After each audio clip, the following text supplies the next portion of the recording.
Olá pessoal, nessa videoaula eu vou explicar como que a gente compreende o processo da estratégia e transforma isso em um documento para tornar mais tangível o processo de desenvolvimento da sua estratégia de marketing, que nada mais é do que o plano de marketing. Esse modelo proposto por Kotler e Keller, ele representa o conjunto de etapas para dar sequência a esse processo estratégico de marketing.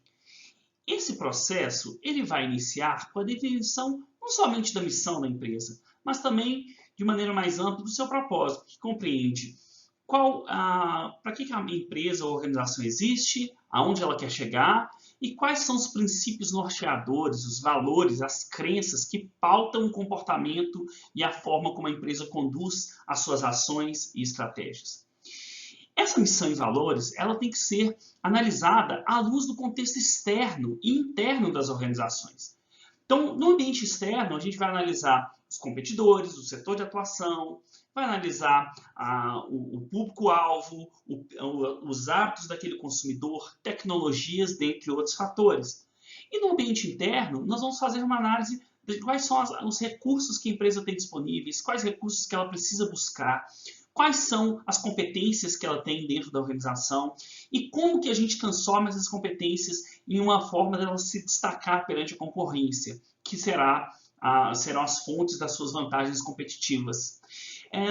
A junção do ambiente externo com o ambiente interno, ao final dela você termina com a tão famosa análise SWOT, Strengths, Weaknesses, Opportunities and Threats, que basicamente representa a análise das forças, fraquezas, oportunidades e ameaças.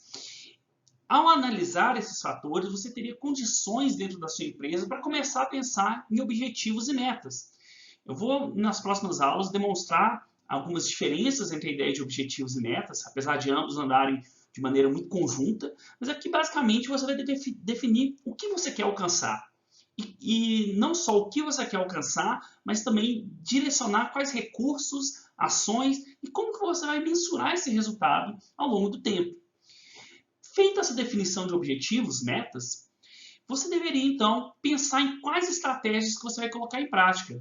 Estratégias de preços, né? Então eu quero desenvolver um novo produto, eu quero pensar em novas formas de financiamento para o meu cliente, eu vou buscar novos investidores para que eu suporte o desenvolvimento que eu estou fazendo na minha empresa e assim por diante.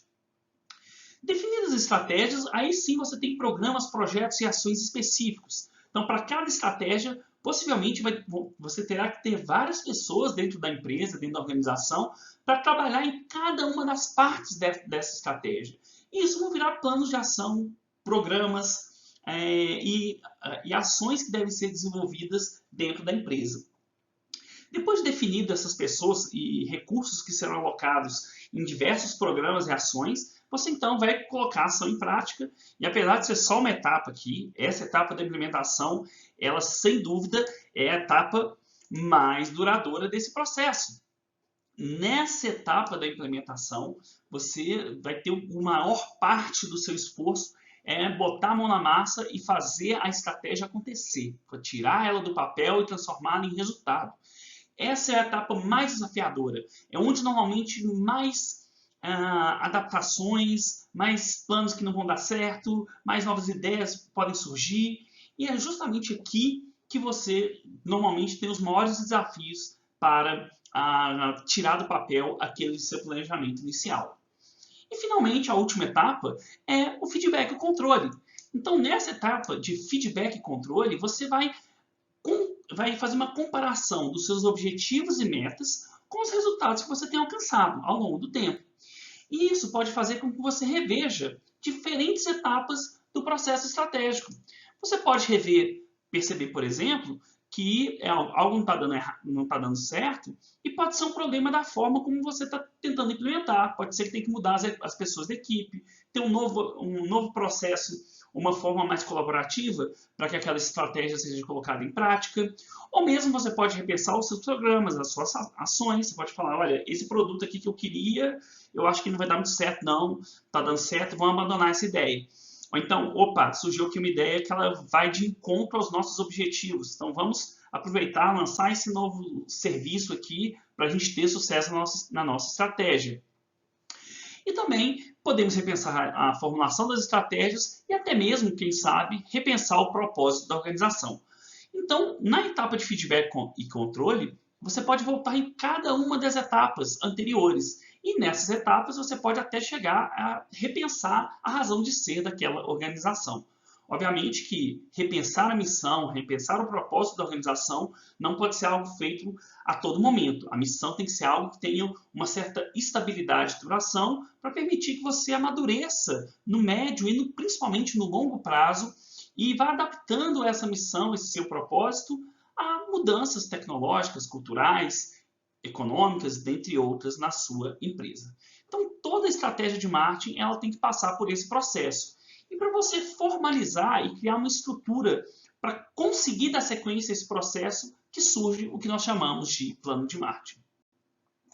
Pois então, o que vem a ser o plano de marketing?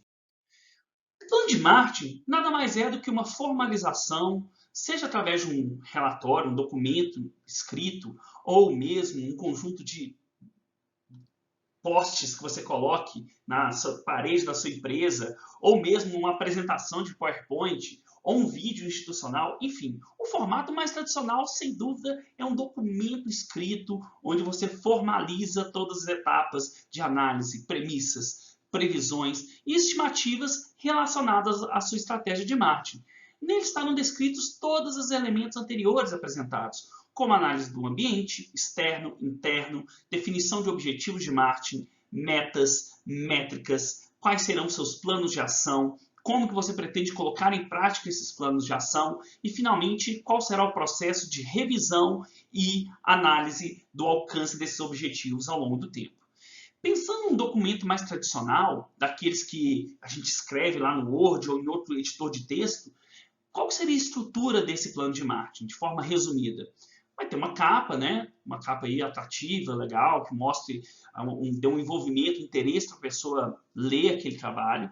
Você vai ter um sumário para que os leitores possam acompanhar as premissas e análises apresentadas. Você vai descrever um pouco da empresa, do contexto onde surge esse plano de marketing. Também, na análise de contexto, você vai colocar a análise externa e interna, e normalmente a análise SWOT entraria dentro desse contexto. Além disso, você vai ter a definição das estratégias de marketing, não só de maneira mais ampla, como sua proposta de valor, mas também a sua tradução em vários elementos, como qual é a estrutura do seu mix de serviços e produtos, quais são os diferenciais, como que você pretende desenvolver esses diferenciais, como que você pretende entregar novas ofertas ao mercado. Na parte do preço, quais são seus planos de precificação, como que você cria mecanismos para facilitar o financiamento do ponto de vista do seu cliente, ou mesmo aquelas estratégias para que seu preço se torne mais atrativo do ponto de vista do cliente. E até questões de canais de marketing e, finalmente, da comunicação estariam definidos aqui na sua estratégia de marketing. Além disso, você, claro, tem que falar do seu mercado-alvo e da segmentação de mercado, seu público-alvo. Normalmente, isso pode ser um adendo da análise do contexto ou, dada a importância dessa análise dentro do marketing, pode ser uma área distinta dentro do seu plano de marketing. E, finalmente, você pode ter e precisa ter uma série de estimativas de mercado, como projeções de vendas, projeções de quantos funcionários você vai trabalhar, de custos, de preços, de receitas, de impostos a serem pagos e assim por diante. Então, essa etapa é uma etapa muito importante para tangibilizar o seu plano de marketing, para que ele consiga demonstrar como que essas estratégias mais suaves, a gente chama soft, mais abstratas, serão traduzidas a partir de algumas premissas, normalmente, em algum resultado concreto que possa ser observado. E o que você pode esperar de um bom plano de marketing? Bom, um bom plano de marketing tem que ter uma pesquisa extensa, com dados de qualidade, que sejam atestados, cujas premissas estejam muito bem compreendidas. E esse é um ponto muito importante.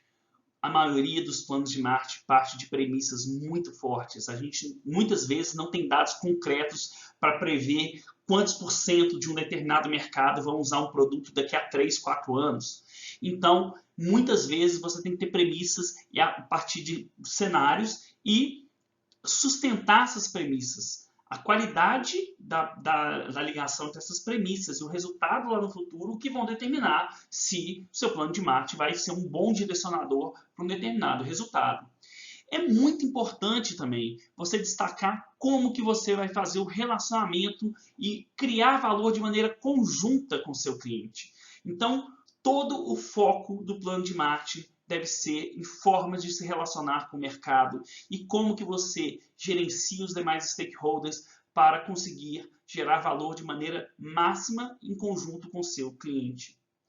E, finalmente, você tem que ter um plano de marketing que dê boas dicas, boas formas de você traduzir aquele plano em prática. Então tem que ter nome de equipe, tem que ter prazo, tem que ter número para falar de meta, tem que ter indicador que vai ser mensurado, como vai ser mensurado e assim por diante. Bom, esse trecho extraído do livro do Kotler e Keller explica um pouco mais algumas características de um bom plano. Bom, um bom plano ele tem que ser ao mesmo tempo apresentar bons resultados para a prática, mas ele não pode ser muito complexo. Ele tem que ser simples de ser implementado e simples de ser entendido.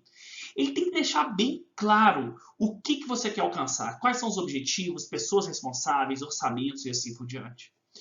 Temos ainda um plano que leve em conta que não seja muito nem ousado, nem muito fora da realidade. Então você precisa pensar nessas suas premissas que vão ser base do seu plano de maneira bem, vamos dizer, colaborativa, para que não fique algo muito fora do que é possível ser alcançado. E ao mesmo tempo, que gera um paradoxo entre o plano ser simples e completo, seu plano tem que abordar diversas partes da sua implementação estratégica de marketing. Então ele precisa ter essa abrangência e ao mesmo tempo ser algo simples. Como se vê, esse é um desafio, está posto um paradoxo, onde o simples ele tem que ser balanceado com algo completo, e muitas vezes que não é tão simples assim, que é algo complexo, mas um bom plano de marketing vai conseguir fazer esse equilíbrio. Por isso, ao pensar no seu plano de marketing, tenha em mente essas características para que você consiga algo passível de sair da teoria para a prática. Então, pessoal, essa videoaula foi para mostrar para vocês como que o processo estratégico de marketing ocorre e como ele deve ser traduzido em um plano de marketing que saia de algo abstrato para algo concreto e que permita que as pessoas que utilizem o plano consigam colocar em prática aquelas estratégias definidas. Então é isso, pessoal. Muito obrigado. Até a próxima.